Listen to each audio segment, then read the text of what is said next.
यांच्या नेतृत्वाखाली भारतीय जनता पार्टी आणि नितीश कुमारांचं जेडी आणि इतर मित्र पक्षांचं ते अतिशय दैदिप्यमान असं यश तिथल्या बिहारच्या जनतेनं भारतीय जनता पार्टीला आणि नितीश कुमारजींना दिलं।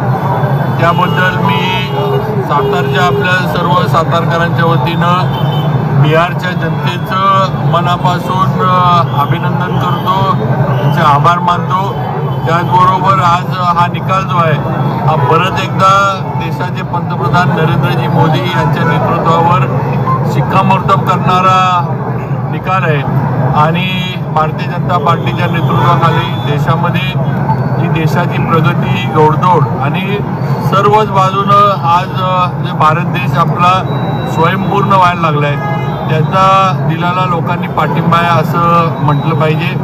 आणि सगळ्यात महत्त्वाची म्हणजे ही निवडणूक जी झालेली आहे ही काँग्रेसनं आणि राहुल गांधी असतील, राज्यामध्ये सुद्धा काँग्रेस, राष्ट्रवादी काँग्रेस, पवार साहेबांची असेल, यांनी सगळं जे वोट चोरीचा आणि जे सगळं टी व्हीवर जे त्यांनी सगळं चालवलं होतं त्याच्यानंतर सुद्धा मतदान होऊन मिळवलेलं हे यश आहे, हे या निवडणुकीच्या यांच्या मागचं महत्त्वाचा गोष्ट आहे असं मला वाटतं।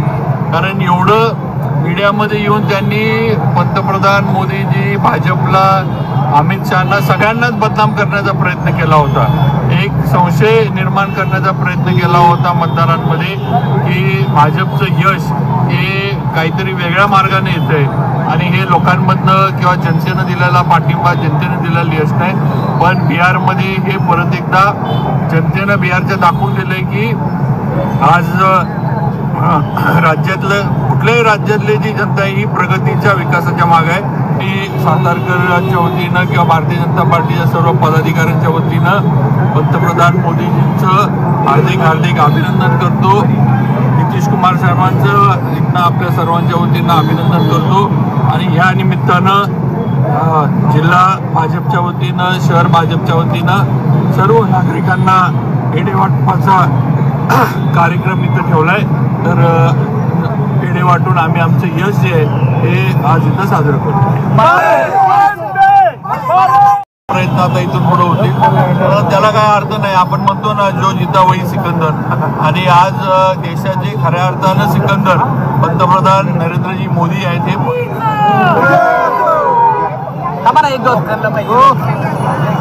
भारतीय जनता पार्टीचा भारतीय जनता पार्टीचा